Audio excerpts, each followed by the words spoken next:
जय राधा माधव कुंज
ओम नमो भगवते वासुदेवाय।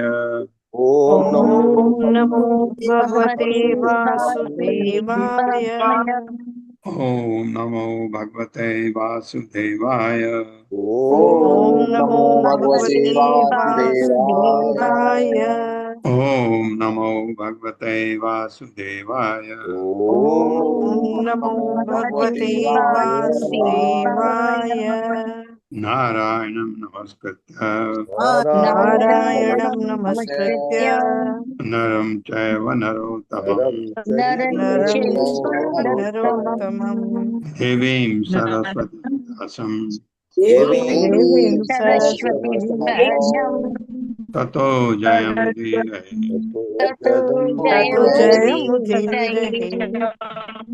नष्टप्रायेषु अभद्रेषु नष्टप्रायेषु नष्टप्रायेषु अभद्रेषु अभद्रेषु नित्यं भागवत सेवया नित्यं भागवत भागवतसेवया सेवया भगवते उत्तमा श्लोके भगवते उत्तमा भगवत्तमाश्लोके श्लोके भक्तिर्भवति नैष्टिकी। भक्तिर्भवति भक्तिर्भवति नैष्ठिकी। नैष्ठिकी। हरे कृष्ण, आप सबका स्वागत है। हरे कृष्ण हरे प्रभु जी। कृष्ण प्रभु जी, शत प्रणाम। हाँ, आगे पढ़ने से पहले रीमा माता जी से सुनते हैं अभी तक का सार, जिसके क्लास मिस हो गई थी या कुछ समझ नहीं आया, अभी ध्यान से सुनिएगा। हरे कृष्ण माता। हरे कृष्ण प्रभु जी। धन्यवाद प्रणाम प्रभु जी। सभी भक्तों को धन्यवाद प्रणाम। तो प्रभु जी, हम 5वां अध्याय भगवान नित्यानंद बलराम की महिमाएं पढ़ रहे हैं। बहुत ही विस्तृत अध्याय है और बहुत ही गूढ़ ज्ञान हमें प्रभुपाद ने अपने तात्पर्यों में दिया है। हालांकि कृष्णदास कविराज गोस्वामी ने चैतन्य चरितामृत में महाप्रभु की सारी शिक्षाएं हमें समझाई हैं। अभी तो केवल तत्व निरूपण चल रहा है, परंतु इन तत्व निरूपण श्लोकों के साथ साथ प्रभुपाद के तात्पर्यों में हमें बहुत गूढ़ ज्ञान प्राप्त हो रहा है, जिसके कुछ शॉर्ट नोट्स मैंने प्रभु जी के आदेश से तैयार किए हैं, जिन्हें आप सबके समक्ष प्रस्तुत करती हूँ। श्रीला प्रभुपाद की जय, गुरु महाराज की जय। प्रभु जी, आपके आशीर्वाद से प्रयास करती हूँ। इस अध्याय में कृष्णदास कविराज गोस्वामी ने हमें भगवान नित्यानंद प्रभु अर्थात श्री बलराम की महिमाओं का वर्णन प्रदान किया है। साथ ही साथ भगवान के चतुर्व्यूह का भी विस्तृत वर्णन समझाया है। जय जय श्री चैतन्य जय नित्यानंद, जय द्वैत चंद्र जय गौर भक्त वृंदा। तो कृष्णदास कविराज गोस्वामी सबसे पहले इस सुंदर प्रार्थना के साथ भगवान श्री चैतन्य महाप्रभु, नित्यानंद प्रभु, अद्वैत आचार्य और महाप्रभु के सभी भक्तों को प्रणाम करते हैं। भगवान नित्यानंद प्रभु को नमस्कार करके उनके ऐश्वर्य, असीमित अद्भुत उनकी महिमाओं का वर्णन आरंभ करते हैं, जिनकी कृपा से कोई भी उनके दिव्य स्वरूप को समझ सकता है। फिर उनके सभी पार्षदों तथा भक्तों और सभी उपस्थित भक्त वृंद की जयकार करते हैं। तो हम भी इस अध्याय के माध्यम से आगे बढ़ने से पहले भगवान, उनके पार्षदों, भक्तों, श्रील प्रभुपाद, अपने अपने दीक्षा गुरु, अपने शिक्षा गुरुओं को प्रणाम करके उनका आशीर्वाद ग्रहण करते हुए इस दिव्य ग्रंथ को समझने हेतु आगे बढ़ेंगे। मंगलाचरण के प्रथम 5 श्लोकों में कृष्णदास कविराज गोस्वामी ने चैतन्य महाप्रभु की महिमा का वर्णन किया था। अब अगले 5 श्लोकों में वे भगवान नित्यानंद प्रभु का तत्व निरूपण समझाएंगे। अर्थात मंगलाचरण के 14 श्लोकों में पहले 5 महाप्रभु के लिए और फिर अगले 5 हमारे नित्यानंद प्रभु के लिए, और बीच के जो श्लोकों हैं उनका भी वर्णन आगे आएगा। लगभग 52 श्लोकों में नित्यानंद प्रभु का वर्णन मिलेगा। पूर्ण पुरुषोत्तम भगवान श्री कृष्ण समस्त अवतारों के स्रोत हैं और भगवान बलराम उनके द्वितीय शरीर हैं, यानी कि उनके प्रथम विस्तार हैं। वे दोनों एक ही हैं, किंतु 2 भिन्न शरीरों में प्रकट हुए हैं। भगवान अपने असंख्य विस्तार करते हैं, जिन विस्तारों में असीमित शक्तियां होती हैं। ऐसे विस्तार जिनमें असीमित शक्तियां रहती हैं वे स्वांश कहलाते हैं, और ऐसे अवतार जिनमें सीमित शक्तियां होती हैं वे विभिन्नांश कहलाते हैं, जैसे कि स्वयं हम, यानी कि जीव भी उसी कैटेगरी में आता है। भगवान के प्रथम चतुर्व्यूह में प्रधान विग्रह श्री बलराम भगवान श्री कृष्ण के स्वांश और प्रथम विस्तार हैं। मंगलाचरण के 7वें श्लोक में कृष्णदास कविराज गोस्वामी भगवान श्री नित्यानंद और उनके पूर्णांश और फिर पूर्णांश के अंश यानी कि संकर्षण, जो कि कारण सागर में शेषनाग के गर्भ जो कि कारण सागर में शेषनाग जो गर्भ सागर में, तथा श्री विष्णु जो क्षीर सागर में शयन करते हैं। तो तीनों पूर्णांशों के अंश समझाए गए हैं। संकर्षण कारण सागर में, शेषनाग गर्भ सागर में और श्री विष्णु क्षीर सागर में। ये उन्हीं श्री बलराम के विस्तार से निकले हैं, ऐसा यहाँ समझाया गया है। तो यहाँ यह सिद्ध किया गया है कि भगवान बलराम मूल हैं, अर्थात मूल संकर्षण है, और उनका विस्तार भगवान की सेवा मात्र के लिए ही हुआ है। अन्य सभी रूप, जो भी रूप वे धारण करते हैं, वे कहीं ना कहीं भगवान के कार्यों को भी संपन्न करते नजर आते हैं। यहाँ 4 मेन स्वरूपों का वर्णन भी हुआ है: महासंकर्षण, कारणोदक्षाय विष्णु, गर्भोदक्षाय विष्णु और क्षीरोदक्षाय विष्णु। इसे समझने के लिए हमें चतुर्व्यूह को समझना होगा, जिसका विस्तृत वर्णन हमें आगे के श्लोकों से प्राप्त होता है। अब मंगलाचरण के 8वें श्लोक के वर्णन में कृष्णदास कविराज गोस्वामी भगवान को प्रणाम करते हैं, जो प्रथम चतुर्व्यूह के मध्य में संकर्षण रूप में स्थित हैं। यहाँ से चतुर्व्यूह का विस्तार शुरू हो रहा है, और वैकुंठ में निवास करते हैं। अब प्रश्न यह है कि ये वैकुंठ कहाँ है? तो 14वें श्लोक में बताया गया है कि भगवान का धाम अर्थात आध्यात्मिक आकाश जहां वैकुंठ स्थित है, अर्थात वह स्थान जहां प्रत्येक वस्तु कृष्णमयी है, अर्थात दिव्य है, सनातन है और स्थायी है, उसी आध्यात्मिक आकाश में वैकुंठ धाम भी स्थित है। यह आध्यात्मिक आकाश भगवान की अंतरंगा शक्ति की अभिव्यक्ति है। इसी आकाश में भगवान का निवास है, यथा कृष्णलोक जिसमें गोकुल, मथुरा और द्वारका स्थित हैं। वैकुंठ ग्रह भगवान की निर्विशेष किरणों से निर्मित सर्वव्यापी ब्रह्म सहित उसी आध्यात्मिक आकाश के एक भाग में निहित है। यह आध्यात्मिक आकाश परम व्योम भी कहलाता है, जो भौतिक प्रकृति से परे है, और भौतिक प्रकृति अर्थात 24 तत्वों से बनी हुई, यथा 5 ज्ञानेंद्रियां, 5 कर्मेंद्रियां, 5 इंद्रिय विषय, 5 महाभूत, मन, बुद्धि, अहंकार और 24वां यानी कि महातत्व। ये भौतिक जगत भगवान की बहिरंगा शक्ति द्वारा निर्मित और संचालित है। तो फिर उस आध्यात्मिक आकाश में कौन रहता है? उसी अनंत, सर्वव्यापी और परम पूर्ण धाम में भगवान कृष्ण और उनके समस्त अवतारों का आवास है। सर्वोच्च स्थान पर कृष्ण लोक है, जिसके 3 भाग हैं: पहला द्वारका, दूसरा मथुरा और तीसरा गोकुल। गोकुल जिसे हम वृंदावन धाम के नाम से भी पुकारते हैं, अर्थात ब्रज, जहां भगवान लीलाएं करते हैं, जहां स्वयं श्री कृष्ण अपनी अनंत लीलाओं में सदा आनंदमय रहते हैं। यह स्थान सहस्त्र पंखुड़ियों वाले कमल पुष्प के समान है, जिसका बाह्य भाग श्वेत दीप कहलाता है, और इसके ही भीतरी भाग में भगवान अपने नित्य पार्षदों के साथ सदा आनंदमयी लीलाओं में निमग्न रहते हैं। भौतिक जगत में द्वारका, मथुरा और वृंदावन वैकुंठ धाम स्थित भगवत धामों के प्रतिरूप हैं।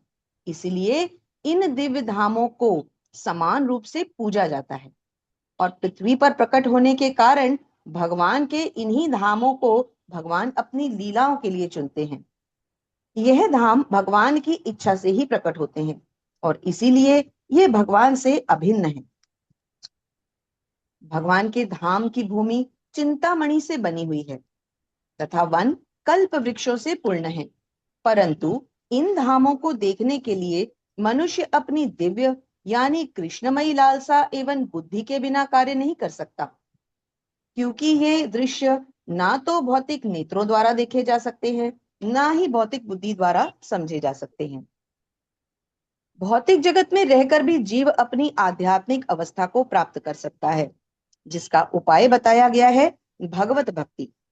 20वें श्लोक में श्रील प्रभुपाद समझाते हैं कि भवरोग से मुक्ति प्रदान करने के लिए भक्ति ही एकमात्र मार्ग है, और मनुष्य को उसके वास्तविक धाम वापस ले जाने के लिए यहीं से शुरुआत भी होती है।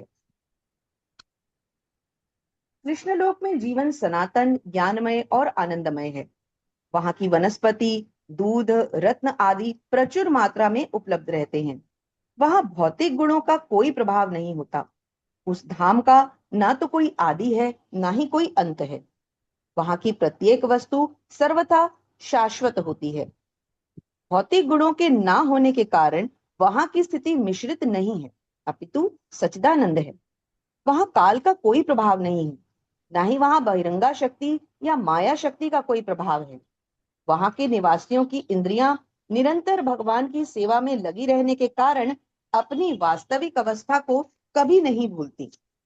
वहां कृत्रिम प्रकाश की कोई आवश्यकता नहीं होती, क्योंकि वहां का प्रकाश भगवान के शरीर की कांति है। वहां के लोगों के सौंदर्य, वस्त्र आदि स्वयं श्री भगवान के ही समान होते हैं।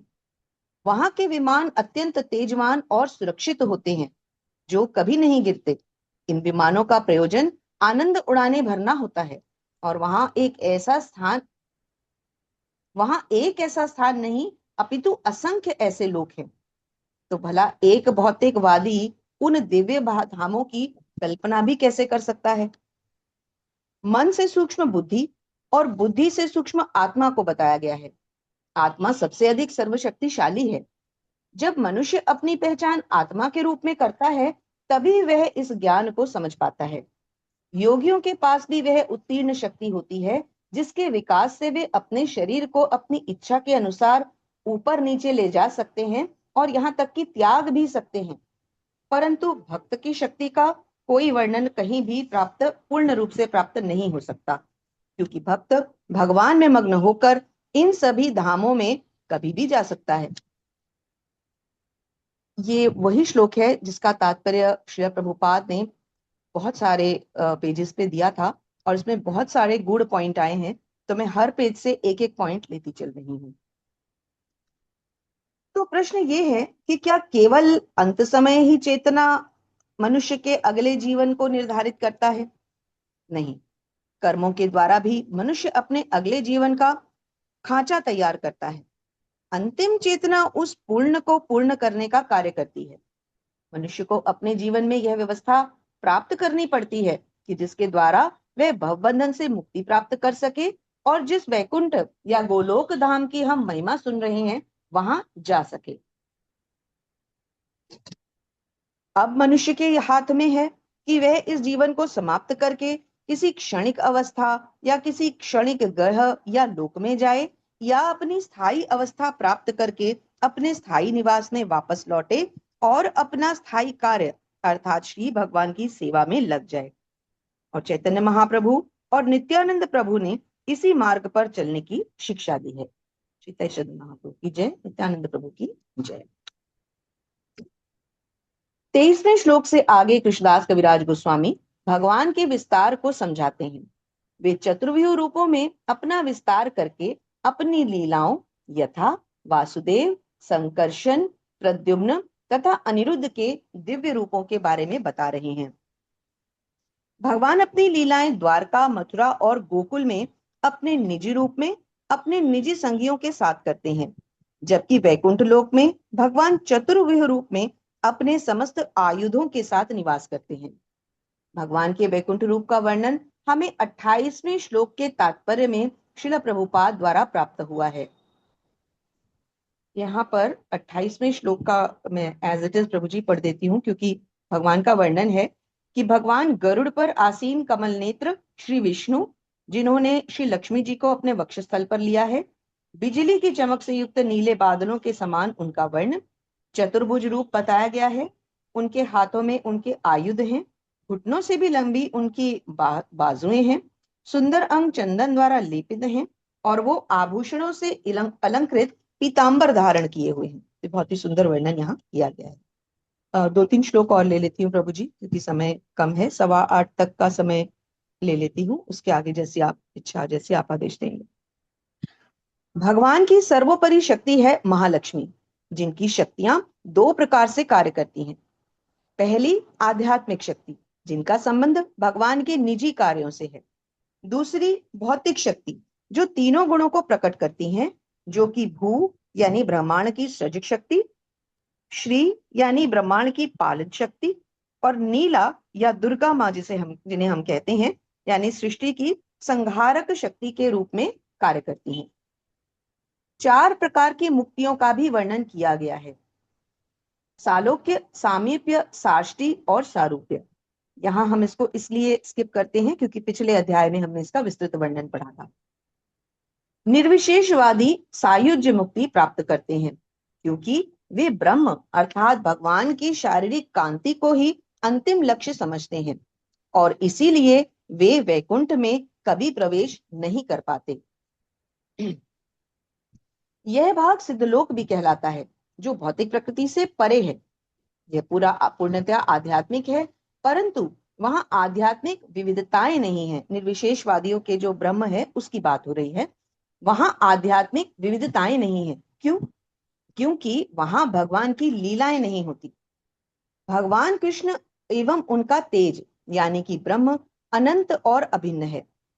अंतर है तो केवल ये कि भगवान पूर्ण है और ब्रह्म उनका अंश है, जैसे कि सूर्य स्वयं पूर्ण है और उनका प्रकाश उनका अंश है।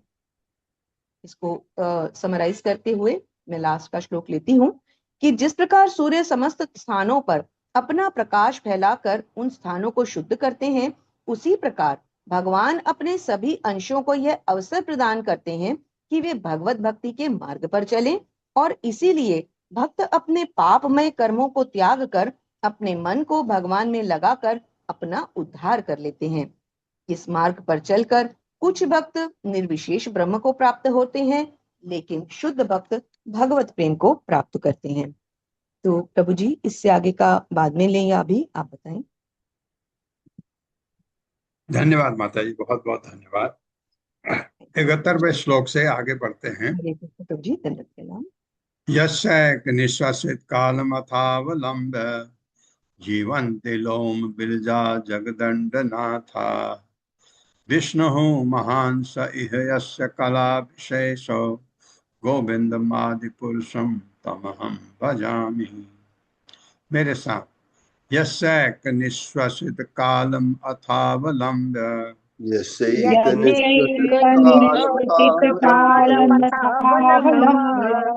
जीवन्ति लोम बिरजा जगदंडनाथः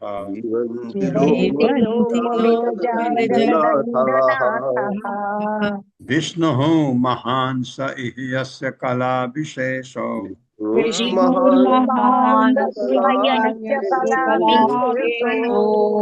गोविंदम आदिपुरुषं तमहं भजामि।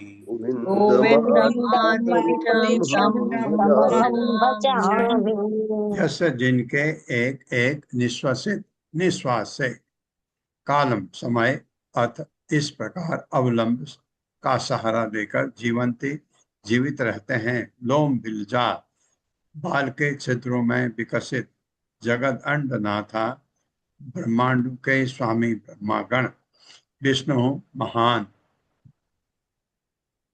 महान परम स्वामी महाविष्णु सह वह यह यहाँ यस्य जिनका कला विशेष विशिष्ट अंश या विस्तार गोविंदम भगवान गोविंद आदिपुरुषम आदिपुरुष तम उनके अहम में भजामी पूजा करता हूँ। ब्रह्मा गण तथा भौतिक लोगों के अन्य स्वामी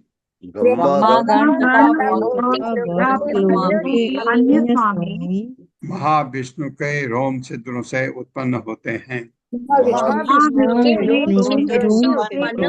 उत्पन्न होते हैं और उनके एक उच्छ्वास काल तक जीवित रहते हैं। हाँ, उन्होंने श्वास छोड़ी तो इतने असंख्य ब्रह्मांड, और कब तक जीते हैं? जब तक वो सांस वापस न रहे, इतनी उम्र। और इतने में ब्रह्मा इतने साल जी जाते हैं, मतलब उनका श्वास छोड़ना वापस लेना बहुत ज्यादा समय लेता है। ये ऐसे समझे। मैं उन आदि भगवान गोविंद की पूजा करता हूँ। मैं उन आदि भगवान गोविंद की पूजा करता हूँ। महाविष्णु जिनके पूर्ण अंश के अंश हैं। महाविष्णु जिनके पूर्ण अंश के अंश है। हाँ, पूर्ण अंश कौन है?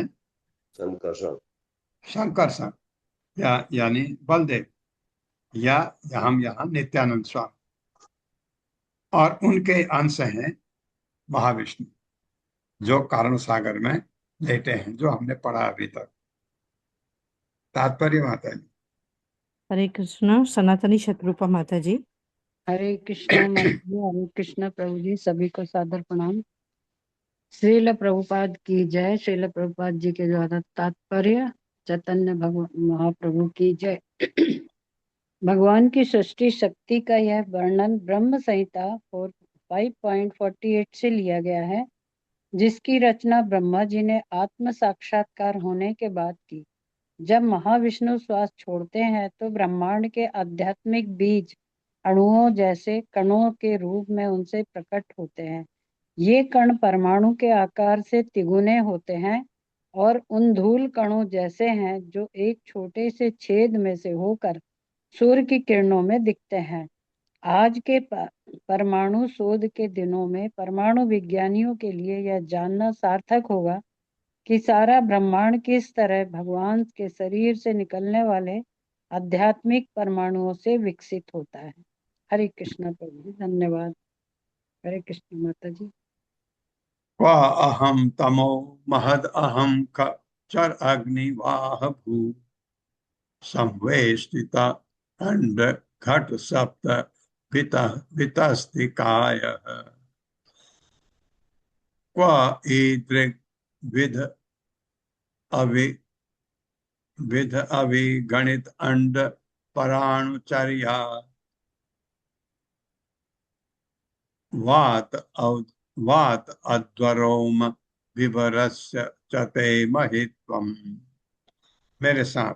क्वाहम तमो महद अहम चर अग्नि वाह भू वाहं तमो तम महदहं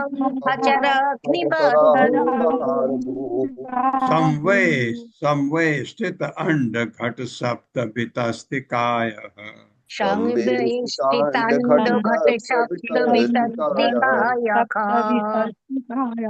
क्व ईदृग् विध अविगणित अंड पराणुचर्या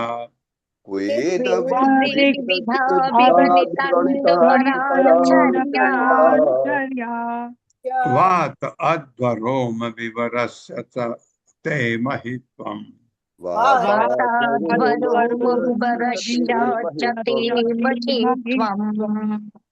कहाँ अहम मैं, तम भौतिक प्रकृति, महत समस्त भौतिक शक्ति, अहम मिथ्या अहंकार, ख आकाश, चर वायु, अग्नि अग्नि, वाह जल, भू पृथ्वी, संवय स्थित से घिरे हुए अंड घट घड़े जैसे ब्रह्मांड से, सप्त वितस्ति 7 बालिस्त, काय शरीर, स्व कहाँ, ईदृ ऐसा, विद जैसा, अभिगणित असीम अंड ब्रह्मांड पर अणुचर्या बारीक धूल की तरह उड़ती हुई, वात अध्व वायु छिद्र, रोम शरीर के बाल के, विवरस छिद्रों की, च और ते आपकी महित्वम महिमा। ब्रह्मा जी कह रहे होंगे जरूर, मैं अपने हाथ के 7 भित्ताओं के माप वाला, 7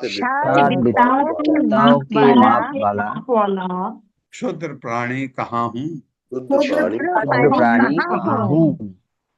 मैं भौतिक प्रकृति, मैं भौतिक प्रकृति, समस्त भौतिक शक्ति, समग्र भौतिक शक्ति, मिथ्या अहंकार, मिथ्या अहंकार, आकाश वायु जल आकाश वायु जल तथा पृथ्वी से निर्मित, तथा पृथ्वी से निर्मित इस ब्रह्मांड से घिरा हुआ हूँ, इस ब्रह्मांड से घिरा हुआ हूँ।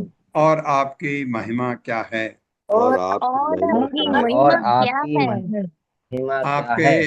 आपके शरीर के रोम कोपों से, आपके शरीर के रोम कोपों से असंख्य ब्रह्मांड उसी तरह निकल रहे हैं, असंख्य ब्रह्मांड उसी तरह निकल रहे हैं, जिस प्रकार खिड़की के छेद से धूल के कण निकलते हैं, के कण धूल के कण धूल के निकलते कण निकलते हैं। हैं। तात्पर्य मतलब हरे कृष्ण चिरंजीत प्रभु जी। हरे कृष्ण प्रभु जी, हरे कृष्ण माता जी, दंडवत प्रणाम। चैतन्य महाप्रभु जी की जय, शिल प्रभुपाद जी की जय।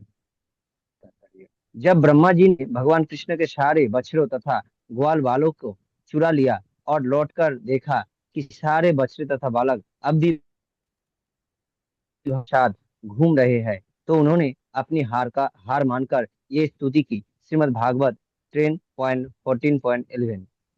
एक बद्धजीव, यहाँ तक कि संपूर्ण ब्रह्मांड के कार्यों की व्यवस्था करने वाले ब्रह्मा जी जैसे महान जीव भी भगवान के साथ अपनी तुलना नहीं कर सकते, क्योंकि भगवान अपने शरीर के छिद्रों से निकलने वाली आध्यात्मिक किरणों मात्र से असंख्य ब्रह्मांड उत्पन्न कर सकते हैं। भौतिक विज्ञानियों को चाहिए कि वे श्री ब्रह्मा जी की स्तुति से ईश्वर की तुलना में हमारी तुच्छता के विषय में शिक्षा ग्रहण करें। ब्रह्मा जी की इन स्तुतियों में उन लोगों के सीखने के लिए बहुत कुछ है जो शक्ति का संचय करके मिथ्या गर्भ से फूले रहते हैं। हरे कृष्णा प्रभु जी, धन्यवाद प्रभु जी। बहुत कुछ है, सही बात है। हमको कितना घमंड है अपने ऊपर, है। आप शीशे के सामने खड़े होते हैं और हाथ फेरते हैं और सोचते हैं मेरे जैसा कोई है ही नहीं, तो इतना घमंड है, जबकि सड़ा हुआ शरीर है हमारा, अंदर गंदगी भरी है, हृदय में और गंदगी है, और उस पर भी हमको घमंड है। किस चीज का पता नहीं। अंशेर अंश यही कला तार नाम, अंशेर अंश अंशे जय अंश फलतार जय कोलातार नाम। नाम। गोविंदेर प्रतिमूर्ति श्री बलराम। गोविंदेर गोविंदेर प्रतिमूर्ति प्रतिमूर्ति श्री श्री बलराम। बलराम। अंशेर अंश का अंश से वह जो कला का पूर्णांश का अंश, तार इसका नाम गोविंदेर भगवान गोविंद का, प्रतिमूर्ति श्री बलराम भगवान बलराम। भगवान के अंश का अंश कला कहलाता है। संपूर्ण के भगवान अंश के का अंश अंश के कला अंश कहलाता कला कहलाते हैं। श्री बलराम तो भगवान गोविंद के प्रतिरूप हैं। श्री बलराम तो भगवान गोविंद के प्रतिरूप है। हाँ, वो विस्तार है भगवान के, पूर्ण अंश है। तार एक स्वरूप श्री महाशंकरषण, सारे सारे एक स्वरूप स्वरूप महाशंकर तार अंश पुरुष है कलाते गणन, तारंश पुरुषाय कलते गणन। गणन। तार उनका एक स्वरूप श्री महाशंकरषण भगवान महाशंकरषण, तार उनका अंश अंश पुरुष महाविष्णु है कलाते गणन, कला माने जाते हैं। बिल्कुल सही बात है, भगवान की कला होगी, विस्तार का अंश के अंश हो गए। बलराम के निजी विस्तार बलराम के निजी विस्तार महाशंकरषण कहलाते हैं, महासंकर्षण कहलाते महाशंकरषण कहलाते हैं। और उनके अंश पुरुष, और उनके और उनके अंश पुरुष अब वो क्या बने, कला हो गए ना, भगवान के लिए कला हो गए, अर्थात पूर्ण अंश के अंश कहलाते हैं। अर्थात पूर्ण अंश के अर्थात अंश पूर्ण कहलाते अंश के अंश कहलाते हैं। हाँ, यानी महाविष्णु। यहाँ के कला कही तिहो महाविष्णु, जहाँ के तो कलप कीते हो महाविष्णु। महापुरुष अवतारी तय हो सर्व जिष्णु, महापुरुष अवतारी ते हो सर्व जिष्णु। यहाँ के जिनको निश्चय ही कला कही, मैं कला कहता हूँ, तिहो वे महाविष्णु भगवान महाविष्णु, महापुरुष अवतारी महाविष्णु, अन्य पुरुष अवतारों के उद्गम, पुरुष अवतारों में पहले, तेहों वे सर्व जिष्णु सर्वव्यापक। भगवान के जो पुरुष अवतार हैं ये हैं महाविष्णु, गर्भोदक्षाई विष्णु और क्षीरोदक्षाई विष्णु। मैं कहता हूं कि यह कला महाविष्णु है, मैं कहता हूँ कला महाविष्णु है। वे महापुरुष हैं वे महापुरुष है जो जो अन्य पुरुषों के स्रोत हैं। जो अन्य जो पुरुषों अन्य अन्य पुरुषों पुरुषों के के स्रोत स्रोत हैं। दो अन्य पुरुष हैं, गर्भोदक्षाई क्षीरोदक्षाई, ये इनके स्रोत हैं, इन्हीं से, क्योंकि ये इन्हीं से ब्रह्मांड बनते हैं, ब्रह्मांड में गर्भोदक्षाई विष्णु आते हैं। और फिर क्षीरोदक्षाई, और जो सर्वव्यापी हैं। और जो और जो सर्वव्यापी सर्वव्यापी सर्वव्यापी है है। गर्भोदक क्षीरोदशाई दोहे पुरुष नाम। गर्भोद गर्भोदक नाम दोहे पुरुष हे दुई नाम। यार अंश विष्णु विश्वधाम। से द्विजारांशो विष्णु विश्वधाम। ब्रह्मांड में गर्भोदक नाम के जाने वाले सागर में, कहाँ है गर्भोदक सागर? पातालों के नीचे। पाताल में। पाताल से नीचे नरक है 28, उनके नीचे, नरकों के नीचे। उसके नीचे गर्भोदक सागर। दोहे उनमें से दोनों पुरुष के नाम से विख्यात भगवान विष्णु सही वे दुई दोनों यार अंश, जिनके अंश विष्णु विश्वधाम सभी ब्रह्मांड के धाम भगवान विष्णु। गर्भोदक्षाई तथा क्षीरोदक्षाई दोनों पुरुष कहलाते हैं। गर्भोदक्षाई गर्भोदक्षाई तथा तथा क्षीरोदक्षाई क्षीरोदक्षाई दोनों पुरुष कहलाते हैं। वे प्रथम पुरुष वे प्रथम पुरुष और समस्त ब्रह्मांड के धाम और समस्त ब्रह्मांड के धाम कारणोदक्षाई विष्णु के पूर्ण अंश हैं। कारणोदक्षाई विष्णु के पूर्ण अंश हैं। हाँ, तो उनमें और इनमें कोई फर्क नहीं। तात्पर्य माता। हरे कृष्ण। सत्येंद्र प्रभु जी। हरे कृष्ण सत्येंद्र प्रभु जी। हरे कृष्णा माता जी, हरे कृष्णा प्रभु जी। तात्पर्य शिला प्रपात जी की जय। लघु भागवत भागवता अमृत में पुरुष के लक्षण वर्णित किए गए हैं।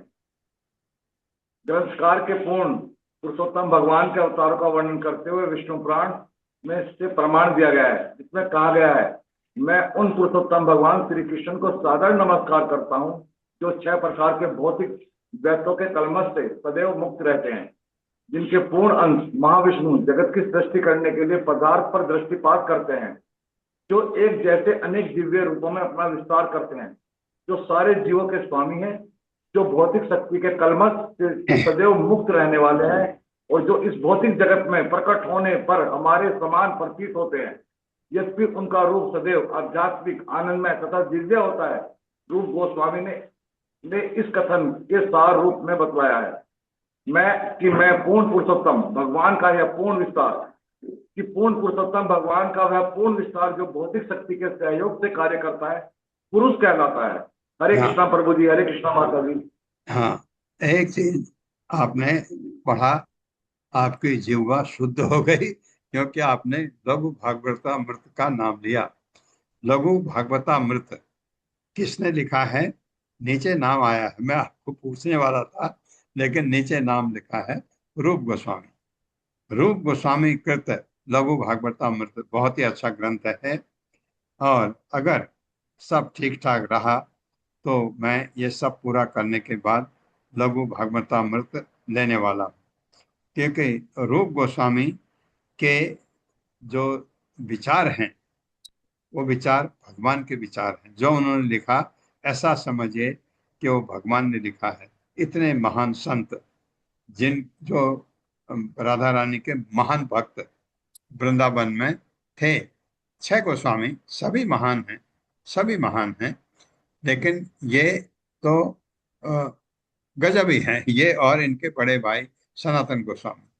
तो ये रूप गोस्वामी ने लिखा है लघु भागवतामृत, और बृहद भागवतामृत जो है सनातन गोस्वामी ने लिखा है। तो मुझे एक कोई भक्त आए थे यहाँ, वो डॉक्टर हैं, पहले यहाँ पढ़ती थी वो, अभी यूएस में है, आई थी। उनको मैंने कहा कि उन्होंने कहा मैं आपको भेज दूंगी, वो शायद भूल गई हैं। उन्होंने कहा वृंदावन में अवेलेबल है लघु भागवतामृत भी, बृहद भागवतामृत भी।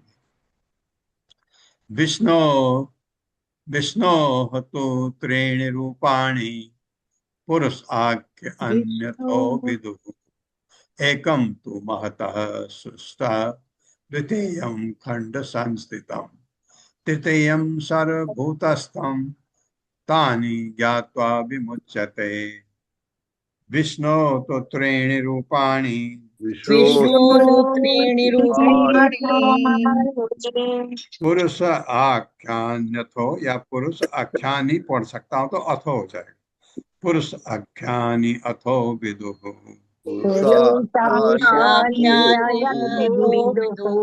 एकम तु महतः श्रेष्ठ एकं तु एकं महता तु महता श्रेष्ठा द्वितीयं तु अंड संस्थितम् द्वितीयं त्वण्डसंस्थितम् तृतीयं सर्वभूतस्थम् तृतीयं सर्वभूतस्थम् तानि ज्ञात्वा विमुच्यते। तानि ज्ञात्वा विमुच्यते।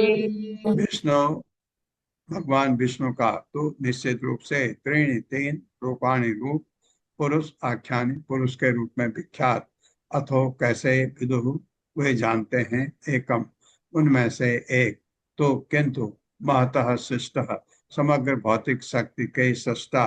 द्वितीयम दूसरा तो किंतु अंड स्थितम ब्रह्मांड में स्थित। तृतीयम तीसरा सर्वभूतस्थम सर्व जीवों के हृदय में। तानी ये तीन ज्ञात्वा जानकर विमुच्यते मुक्त हो जाता है।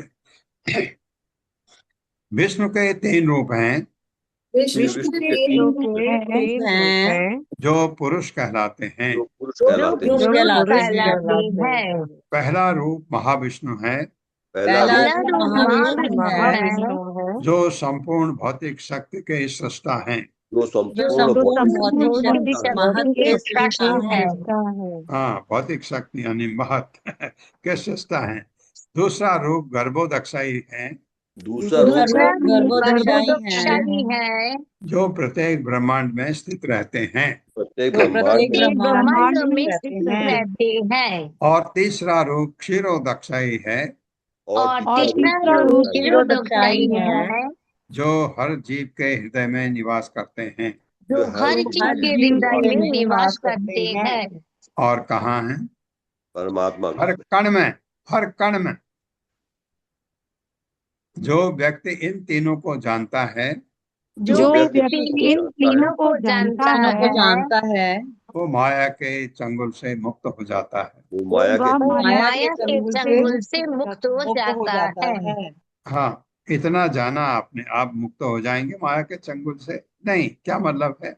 जो इनको जानता है वो कौन है? इनका महान भक्त है। अगर आप कृष्ण को जानते हैं, कैसे जान सकते हैं? गुणातीत होकर के, तीनों गुणों से अगर आप आच्छादित हैं तो भगवान को उतना ही जान सकते हैं जितना हम पढ़ते हैं। भगवान को जानने का मतलब है भगवान की शरणागति। वही जानता है। जिसने जान लिया वो शरणागत हो जाता है वो जानता है भगवान को। तो अगर आप इन तीनों को जानते हैं तो आप माया के चंगुल से मुक्त हो सकते हैं। तात्पर्य माता जी, छोटा है, मैं पढ़ देता हूँ। एक ही लाइन है। श्रील प्रभुपाद की जय। यह श्लोक लघु भागवतामृत पूर्व खंड में आया है, जिसे सात्वत तंत्र से लिया गया है। ये फिर लघु भागवतामृत रूप गोस्वामी की जय हो। महान उनके रूप गोस्वामी, मेरे मुंह से निकला शब्द आपके कान ने सुना। आपके कान शुद्ध, मेरी जीवा शुद्ध। इतने महान थे रूप गोस्वामी। यद्यपि कहिए तारे कृष्णेर कला करी, यद्यपि तारे कृष्णेर कला करी, मत्स्य कूर्म आदि अवतारे तिहो अवतारी। मत्स्य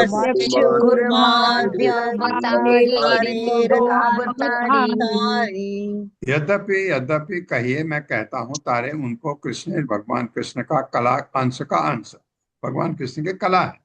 करके मत्स्य अवतार, कूर्म आदि कूर्म अवतार, अवतारे इन सभी अवतारों के तीनों वे अवतारी मूल स्रोत। उनके भी अवतार होते हैं। देखिए, यद्यपि कारणोदक्षाई विष्णु को भगवान कृष्ण की कला कहा जाता है। भगवान कृष्ण की कला कहा जाता है। ऐसा क्यों? क्योंकि वह उनके अंश के अंश है। किंतु वे मत्स्य, किंतु वे मत्स्य, कूर्म तथा अन्य अवतारों के उद्गम हैं। कूर्म मत्स्य तथा कूर्म अन्य तथा अन्य अवतारों के उद्गम है। हाँ, वो काफी अवतारों के उद्गम है कारणोदकसाई विष्णु। और कभी कभी आप पढ़ेंगे कि गर्भोदकसाई से उनके क्या कहते हैं उद्गम है। कभी आप पढ़ेंगे क्षीरोदकसाई के उद्गम है। वो एक ही बात है, लेकिन मूल कहाँ से आता है? कारणोदकसाई विष्णु से। अगर किसी आपने सुना कि ये गर्भोदकसाई विष्णु से पैदा हुए और मैंने कहा कारणोदकसाई विष्णु से पैदा हुए, दोनों में कोई अंतर नहीं, एक ही बात है। क्योंकि गर्भोदकसाई विष्णु सिर्फ कारणोदकसाई विष्णु से आते हैं। अगर आपके किसी क्लास में किसी ने कहा नहीं नहीं ये तो क्षीरोदकसाई विष्णु से पैदा हुए, एक ही बात है। क्योंकि कारणोदकसाई विष्णु स्रोत हैं दोनों के, कोई फर्क नहीं है उनमें। ये इतना ज्ञान जो मिला है ये चैतन्य चरितामृत में हमें न भागवतम में था न भगवत गीता में था ये ज्ञान। एते यहाँ ये जो श्लोक आ रहा है ये आपके भागवतम में था। एते सांस कला पुंसः कृष्ण तो भगवान स्वयं इंद्रारिव्याकुलम लोकम मृडयन्ति युगे युगे। मेरे साथ एते चांस कला पुंसः एते कृष्ण तो भगवान स्वयं कृष्णस्तु भगवान् इंद्रारि व्याकुलम लोकम मृडयन्ति युगे युगे। एते ये सारे जो भी अंश कला अंश के अंश पुंसा परम पुरुष के कृष्ण तो, किंतु भगवान कृष्ण भगवान आदि भगवान स्वयं स्वयं इंद्र अरि दैत्य व्याकुलम व्याकुल लोकम सभी लोग हृदयंती उन्हें प्रसन्न करते हैं युगे युगे विभिन्न युगों में।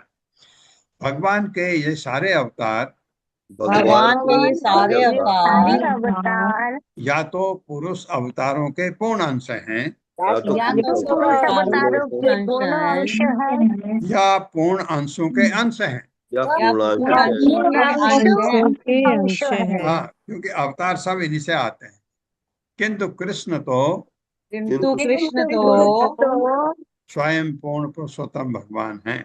स्वयं पूर्ण भगवान है। जब संसार इंद्र के शत्रुओं से व्याकुल हो जाता है जब संसार इंद्र के शत्रु से व्याकुल हो जाता है तब वे प्रत्येक युग में प्रत्येक युग में अपने विभिन्न स्वरूपों के द्वारा संसार की रक्षा करते हैं। अपने विभिन्न स्वरूपों के द्वारा संसार की रक्षा करते हैं। हाँ, श्रील प्रभुपाद की जय। तात्पर्य छोटा है। यह उदाहरण श्रीमद् भागवत का है। भागवत में पढ़ा आपने इसको पहले स्कंद के 3 अध्याय का 28वां परिभाषा सूत्र। जय पुरुष सृष्टि स्थिति प्रलय कर्ता जय पुरुष सृष्टि स्थिति प्रलय कर्ता नाना अवतार करे जगतेर भरता नाना अवतार करे जगतेर भरता। जय वे पुरुष भगवान सृष्टि स्थिति प्रलय सृष्टि पालन तथा प्रलय कर्ता करने वाले नाना विभिन्न अवतार करे करते हैं जगतेर भौतिक जगत के भरता पालक। वे पुरुष यानी कारणोदकसाई विष्णु वे पुरुष यानी कारणोदकसाई विष्णु सृजन पालन और संहार करने वाले हैं। सृजन पालन और करने संहार वाले करने हैं। वाले हैं। वे नाना अवतारों में नाना अवतारों में अपने आप को प्रकट करते हैं अपने आप को प्रकट प्रकट करते करते हैं। हैं क्योंकि वे जगत के पालनहार हैं। कि वे वे जगत जगत के पालनहार पालनहार हैं। हाँ, सृष्टि करते हैं। अभी जैसे हमको पाल रहे हैं अभी, फिर हमारा विलय होगा, फिर सृष्टि प्रलय होगा, हम गायब, फिर उनमें रहेंगे पता नहीं कितने साल, उसके बाद फिर सृष्टि होती है। ये क्रम चलता रहता है। सृष्टि आदि निमित्ते यही अंशेर अवधान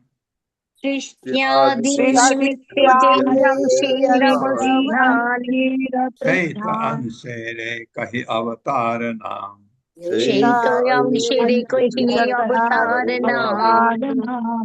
सृष्टि आदि निमित्ते सृष्टि पालन एवं विनाश के लिए यही जो अंशेर अवधान अंश को प्रकट करने वाले सहित निश्चित निश्चय ही वे अंशेर कही मैं उस पूर्ण अवतार के विषय में कहता हूँ अवतार नाम अवतार के नाम से। सृजन पालन तथा संहार के निमित्त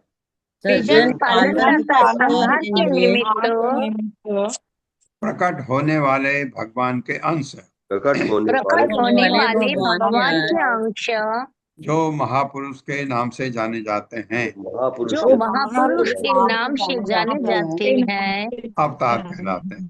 अवतार कहलाते हैं। और भगवान क्या है? अवतारी। वो अवतारी तो खुद आते हैं कभी कभी। आद्य आद्य अवतार महापुरुष भगवान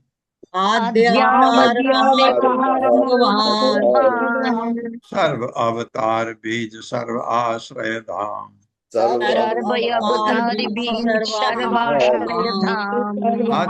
आदि अवतार महापुरुष भगवान महाविष्णु भगवान सर्व अवतार बीज सभी अवतारों के बीज सर्व आश्रय धाम सबके आश्रय।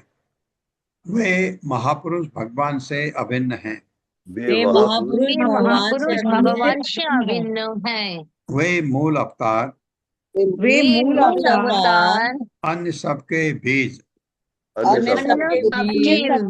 तथा हर वस्तु के आश्रय हैं।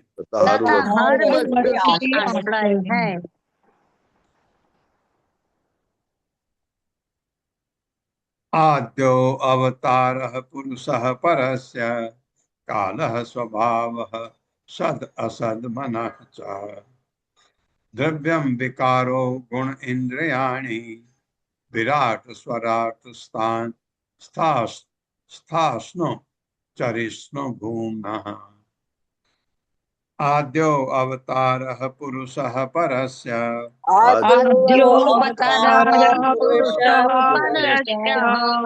कालः स्वभावः सद असद मनः च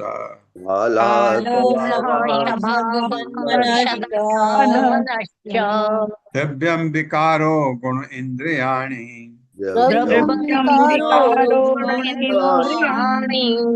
विराट स्वराट स्थास्नो चरिष्णु भूम्नः।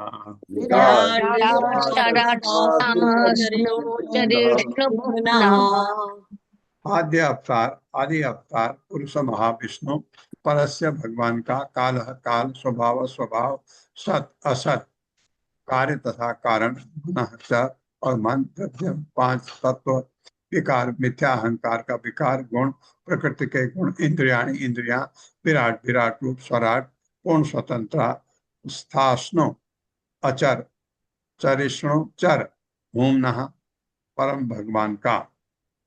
मेरे साथ पुरुष महाविष्णु पूर्ण पुरुषोत्तम भगवान के प्रमुख अवतार हैं। महाविष्णु पुरुषोत्तम भगवान के अवतार हैं। काल स्वभाव प्रकृति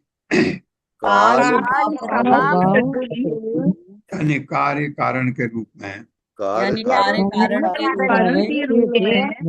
मन भौतिक तत्व मिथ्या अहंकार प्रकृति के गुण इंद्रियां विराट रूप पूर्ण स्वतंत्रता तथा चर और अचर प्राणी अंततः उनके ऐश्वर्य रूप में प्रकट होते हैं। ये सारी चीजें जो आप देख रहे हैं भौतिक सृष्टि में जरूरी है। आप कभी कहते हैं गुण क्यों भगवान ने दे दे, जरूरी है। गुणों के बगैर काम नहीं चलता है। प्रकृति के तीनों गुण उतने इम्पोर्टेंट जितना इम्पोर्टेंट मिथ्या अहंकार है। क्योंकि मिथ्या अहंकार से आकाश की सृष्टि होती है। पढ़ा है आपने ये। तो ये सब जो है उनके उनसे प्रकट होते हैं। तात्पर्य माता जी। हरे कृष्ण सुमध्या गोपी माता जी।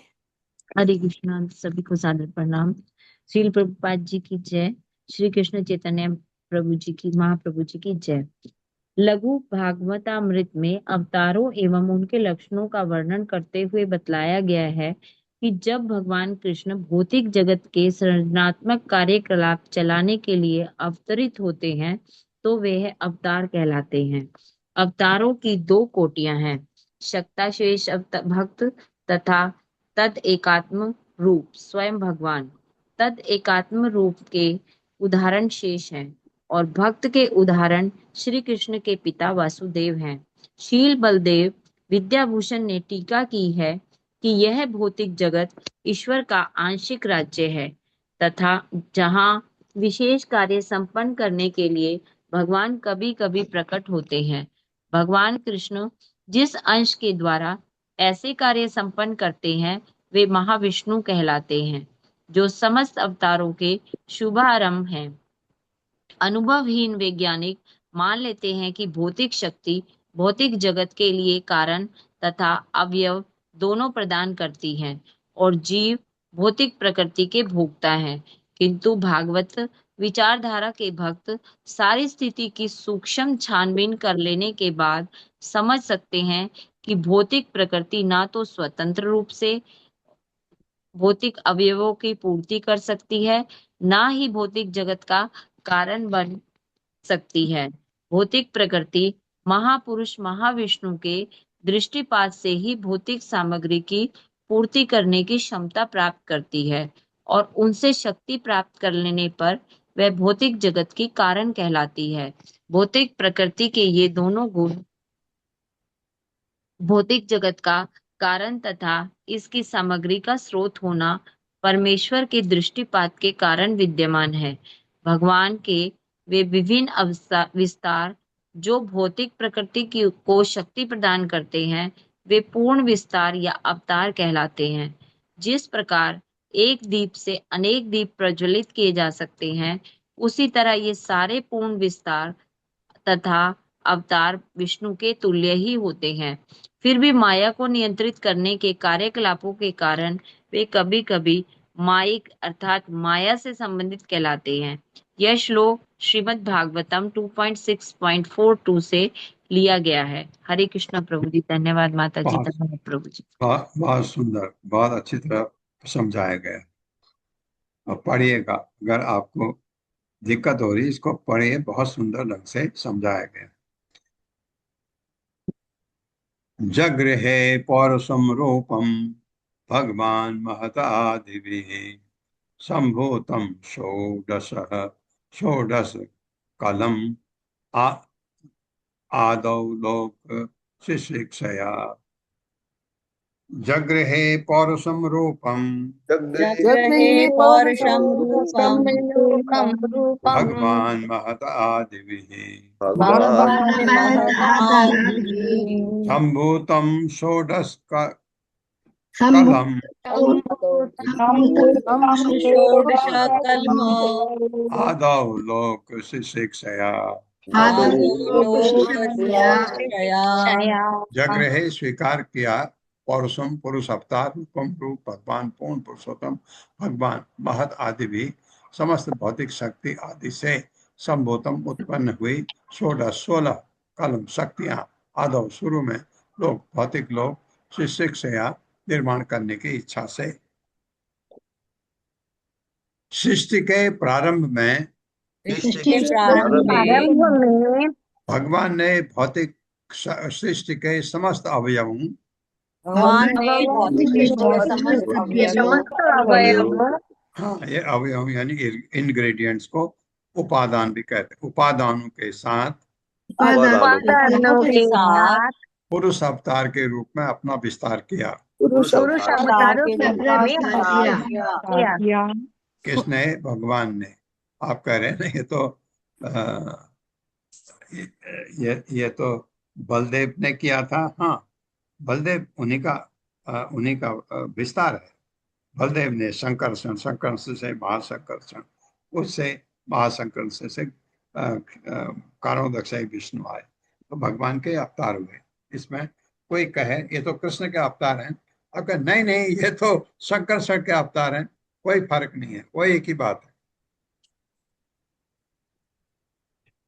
क्योंकि आपको पता है एक प्रश्न जो कारणोदक से विष्णु ने भगवान कृष्ण को कहा था अर्जुन के साथ कि आप दोनों मेरे अंश हैं, मैं उस प्रश्न से इतना परेशान था, लेकिन यहाँ जब ये चैतन्य चरितामृत में शुरू में वर्णन आया था कि ऐसा भी कहना में कोई गलत नहीं है, तो मैं शांत हो गया। तो ये बात है, ये आपके धीरे धीरे ज्ञान बढ़ता है तो समझ आने लगता है। फिर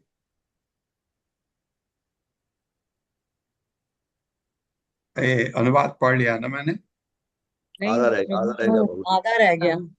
आधे सर्वप्रथम मैं से पढ़ना है। सर्वप्रथम हाँ 3rd लाइन प्रभु जी। Okay okay. सर्वप्रथम उन्हें शिष्य के लिए सर्वप्रथम उन्होंने शिष्य के लिए उपयुक्त 16 प्रधान शक्तियों का सृजन किया। उपयुक्त 16 प्रधान शक्तियों का सृजन किया। कैसे किया? फावड़े कुदाल चलाए नहीं, दृष्टिपात, एक नजर डाली ये चाहिए, हो गया। ऐसा उन्होंने भौतिक ब्रह्मांड को प्रकट करने के उद्देश्य से किया। ऐसा उन्होंने भौतिक ब्रह्मांड को प्रकट करने के उद्देश्य से किया। ये कारणोदक से महाविष्णु की बात हो रही है, क्योंकि ब्रह्मांड तो वो पैदा करते हैं, ब्रह्मांड का फिर सृजन गर्भोदक से ही विष्णु करते हैं। तात्पर्य माता जी। हरे कृष्णा। सुमन अग्रवाल माता जी। हरे कृष्ण मंगला प्रभु जी, दंडवत प्रणाम। हरे कृष्णा माता जी, सभी भक्तों को दंडवत प्रणाम। श्रील प्रभुपाद की जय, चैतन्य महाप्रभु की जय। तात्पर्य, यह श्लोक श्रीमद् भागवतम 1.3.1 का है। श्रीमद् भागवतम में मध्य की टीका में बतलाया गया है कि आध्यात्मिक जगत में निम्नलिखित 16 आध्यात्मिक शक्तियां पाई जाती हैं। श्री, भू, लीला, कांति, कीर्ति, तुष्टि, गीर, पुष्टि, सत्या, ज्ञान, जया, उत्कर्षणी, बिमला, योगमाया, प्रहिवी, ईशाना तथा अनुग्रह। श्री बलदेव विद्याभूषण ने लघु भागवतामृत के अपने भाष्य में बतलाया है कि उपरोक्त 16 शक्तियां अन्य 9 नामों से भी जानी जाती हैं। पहला बिमला, उत्कर्षणी, ज्ञाना, क्रिया, योगा, पही, सत्या, ईशाना तथा अनुग्रह। श्रील जीव गोस्वामी ने भागवतम संदर्भ श्लोक 1.3 में 103 में इसके नाम इस प्रकार गिनाए हैं। श्री पुष्टि, गीर, कांति, कीर्ति, तुष्टि, इला, जया, विद्या, माया, संबित, संधिनी, हलादनी, भक्ति, मूर्ति, विमला, योगा, प्रहिवी, ईशाना, अनुग्रह इत्यादि। ये सारी शक्तियां भगवान के प्रभाव के विभिन्न क्षेत्रों में काम करती हैं। हरे कृष्णा प्रभु जी, धन्यवाद। अब आपके दिमाग में इतना पढ़ने के बाद ये नहीं आएगा अरे ये तीनों लोग अलग अलग बात कर रहे हैं, नहीं, अलग बात नहीं, एक ही बात है। वो भगवान के महान भक्त हैं, उन्होंने एक बात बताई, तो उसके बाद फिर किसका आया? जीव गोस्वामी तो तीसरे नंबर पर आए। विद्याभूषण ने, बलदेव विद्याभूषण का कभी कभी जिक्र आता है, महान भक्त भगवान के, तो वो उनकी भी टीकाएं कहीं कहीं कहीं पर आता है। तो हमारे इधर 2 टीकाएं बहुत हमने सुनी हैं, एक विश्वनाथ चक्रवर्ती ठाकुर, श्रीधर स्वामी। श्रीधर स्वामी, विश्वनाथ चक्रवर्ती ठाकुर तो हमारी परंपरा के हैं, श्रीधर स्वामी हमारी परंपरा के नहीं हैं, तो भी उनको इतने सम्मान है उनका कि सब उनकी टीकाओं को पढ़ते हैं। तो यहाँ पर ये बलदेव विद्याभूषण के भी भागवतम में भी कहीं कहीं पर आया है। तो ये किस परंपरा के हैं मुझे याद नहीं आ रहा है, या तो हमारी परंपरा के हैं या दूसरी परंपरा के हैं। प्रभु जी, बलदेव विद्याभूषण हमारी परंपरा के हैं। हमारे के है ना? हाँ, बहुत अच्छा है। तो दोनों तो इनके अलग अलग नाम दिए हैं, और जीव गोस्वामी ने और नाम कर दिए, और ऊपर सब एक ही चीज है। नोट करिए, क्योंकि क्या होता है अगर किसी ने कम कर दिया, जैसे बलदेव विद्याभूषण ने नाम कम कर दिए, 9 कर दिए 16 की जगह, तो उसमें से जो 2 हैं कहीं एक में आ गए होंगे, इस वजह से ये नाम दे दिए। ये इतना ज्ञानी थे ये लोग कर सकते हैं, ये तो हम इसको समझ भी नहीं सकते, तो करने की बात अलग है। ओम अज्ञान तिमिरांधस्य ज्ञानांजन शलाकया चक्षुरुन्मिलितं तस्मै श्री गुरवे नमः। नमः विष्णुपादाय कृष्णप्रस्थाय भूतले श्रीमते भक्ति वेदांत स्वामिनिति नामिने। नमस्ते सरस्वती देवे गौरवाणी प्रचारिणे निर्विषय शशोन्यवादी पाश्चात्य देशतारिणे। जय हो श्री कृष्ण चैतन्य प्रभु नित्यानंद श्री अद्वैत गदाधर शिवासादि गौर भक्त वृंद। हरे कृष्णा कृष्ण कृष्णा हरे हरे, हरे राम राम राम। आप सबका बहुत बहुत धन्यवाद है। श्यामा शशि बंदना माता जी, प्रश्न है आपका कोई? सॉरी प्रभु जी, नाम चेंज करना भूल गई, वो हस्बैंड का है। प्रभु जी, जैसे वहां पे आया था ना कि इंद्र के शत्रु, तो वो समझा नहीं प्रभु जी, वो लाइन वो किस वे में लिखा जाता हुआ? इंद्र के शत्रु का मतलब हुआ असुर। असुर जब देवताओं को तंग करने आते हैं तब भगवान उनको मदद करने आते हैं, ये मतलब। अच्छा, धन्यवाद प्रभु जी। Hare Krishna. Hare Krishna. Hare Krishna. Yes yes sir. एक हरे कृष्ण। और है, और कोई हाथ खड़ा है किसी का? सुधा। जी हरे प्रभु जी। कृष्ण सुमध्या माता जी। सुमध्या माता जी, बोलिए हरे माता जी। कृष्णा प्रभु जी। प्रभु जी, ये हमारा हमेशा कंफ्यूजन रहता है, थोड़ा सा डाउट था कि जैसे बताया इसमें कारणोदकशाही विष्णु से गर्भोदकशाही विष्णु, और जी उनसे फिर गर्भोदकशाही विष्णु से क्षीरोदकशाही विष्णु आते हैं, या दोनों महाविष्णु से आते हैं? हाँ हाँ हाँ, बहुत अच्छा प्रश्न, बहुत अच्छा कंफ्यूजन वाला प्रश्न है कि जी यह माता जी, ये तीनों महाविष्णु के ही अंश हैं। तो ये भी महाविष्णु खुद हैं, गर्भोदक्षाई विष्णु। क्यों? महाविष्णु अपना विस्तार करते हैं, तो गर्भोदक्षाई विष्णु और महाविष्णु में कोई फर्क है? बिल्कुल नहीं।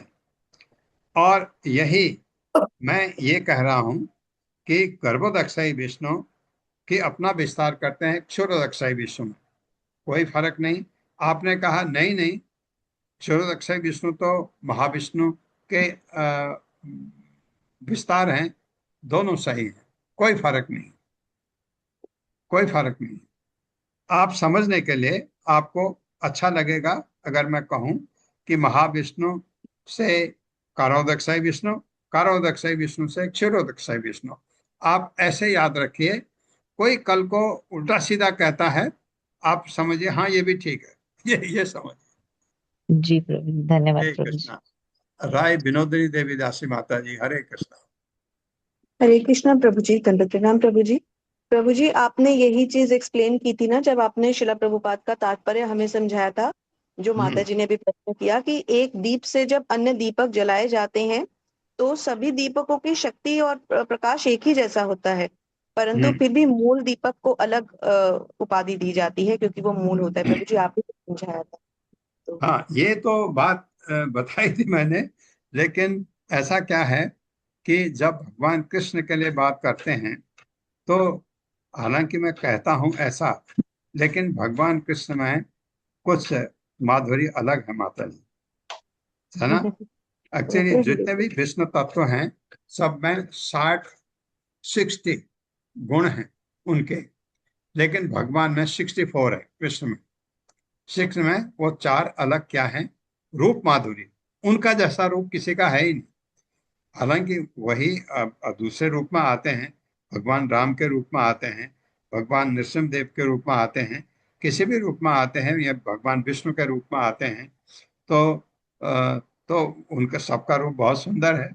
लेकिन कृष्ण का जो है रूप माधुर्य, 1 वेणु माधुर्य, 2 भक्त माधुर्य, 3 लीला माधुर्य, 4 ऐसी लीलाएं गजब की वो करके गए, ऐसे भक्त उनके भक्त माधुर्य, भगवान कृष्ण के जो भक्त हैं, अरे माता जी, आप यशोदा माँ जैसा कोई भक्त आप देख सकते हैं किसी को जो भगवान का कान पकड़ सकता है?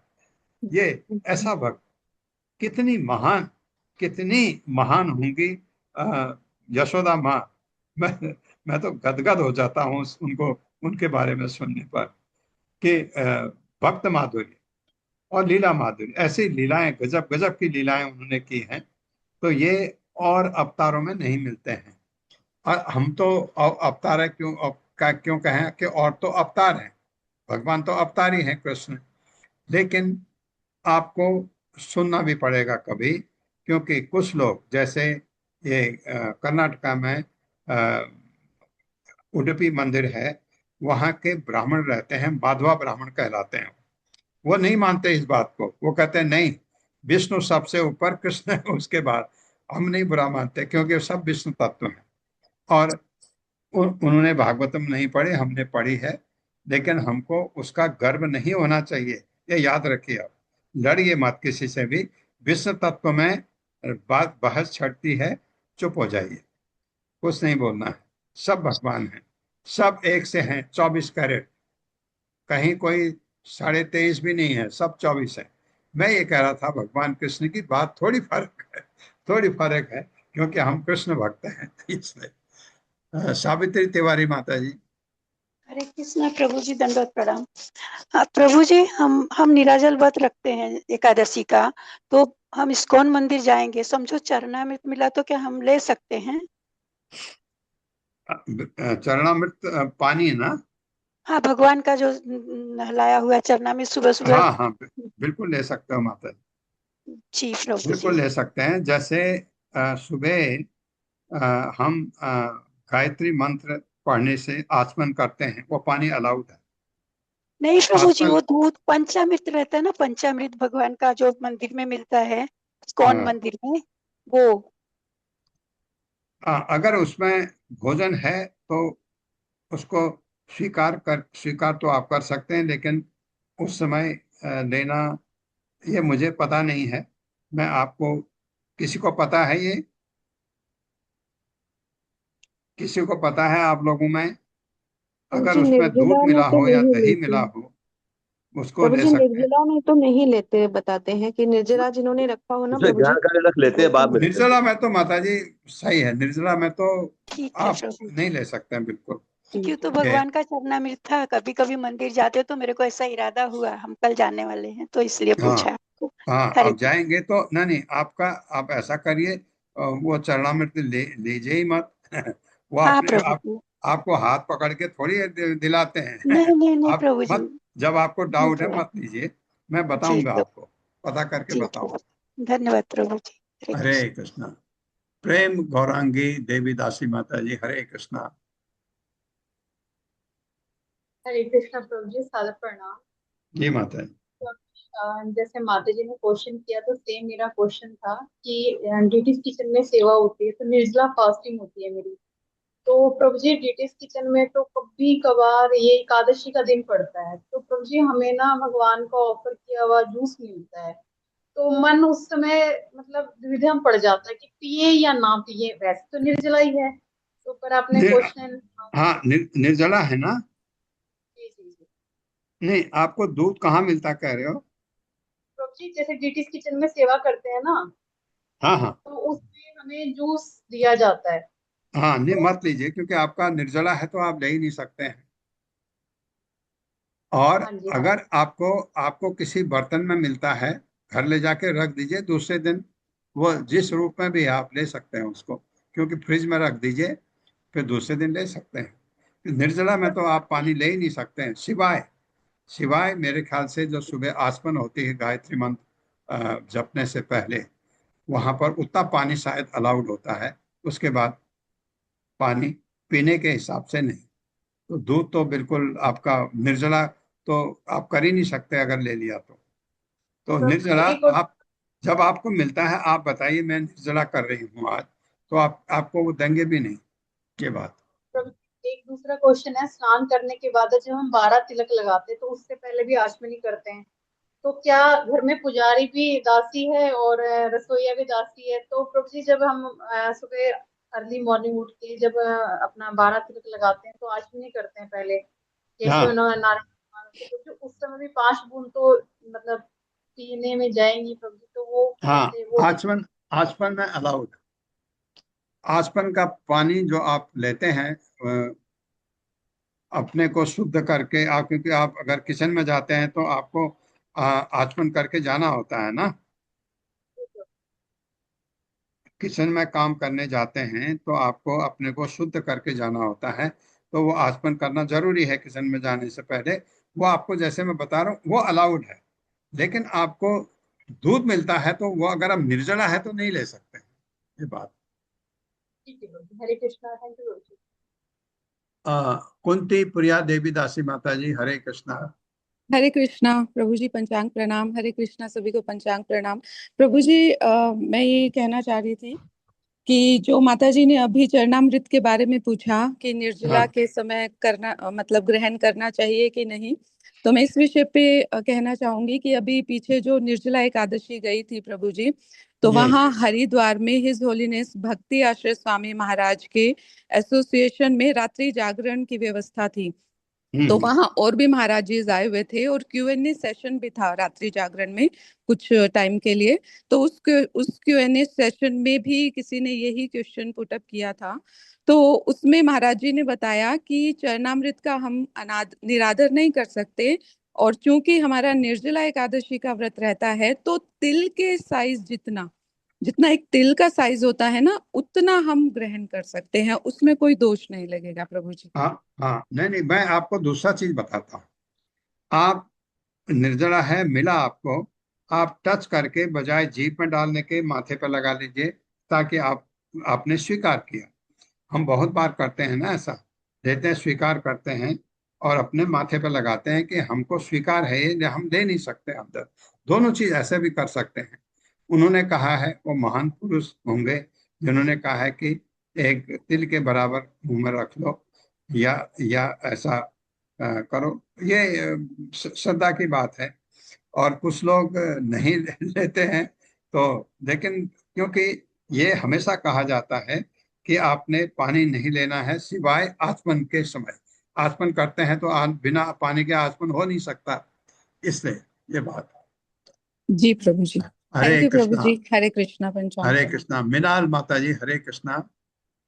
हरे कृष्णा प्रभु जी, दंडवत प्रणाम, सभी को सादर प्रणाम। प्रभु जी मैं भी वही कहना चाहती हूँ कि 6 ग्राम पानी जो चरणामृत है वो अलाउड रहता है, ऐसे मैंने सुना है प्रभु जी। हाँ, सही है? मैं इसको पूछ करके बताता हूँ, क्योंकि मैंने ये चीज ये पहली बार आ रही है अभी निर्जला क्योंकि में। माता जी ने जैसे कहा ना कि हाँ, चरणामृत का अनादर नहीं करना चाहिए, क्योंकि नहीं, भगवान के अनादर चरण आपने चरण नहीं किया। सुनिए, अनादर लिया आपने और थोड़ा सा लिया, माथे पर लगा दिया तो स्वीकार हो गया, अनादर नहीं हुआ वो। तो ऐसा भी अब मैं पता करता हूँ इसके बारे में। हर्षा जी माता जी, हरे कृष्णा। हरे कृष्ण प्रभु जी, सादर प्रणाम प्रभु जी। प्रेजेंटेशन का कल फाइनल है ना? रूमा माता जी, आ, सुशील प्रभु जी की बाद में हाँ, रखेंगे। तैयार है ना ये सब?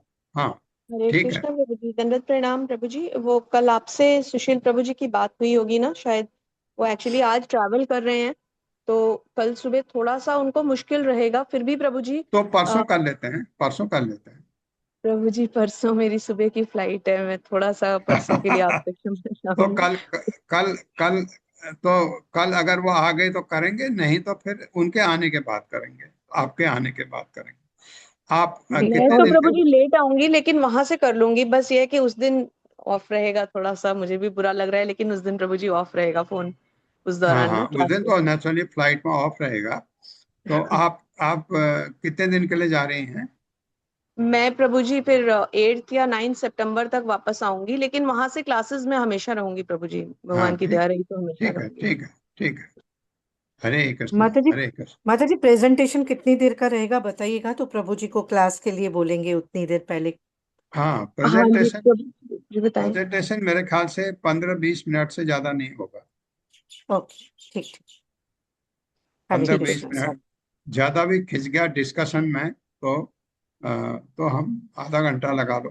तो ऐसे हरे कृष्ण हरे कृष्ण सादर हरे प्रणाम कृष्ण हरे कृष्ण। आप सबका धन्यवाद।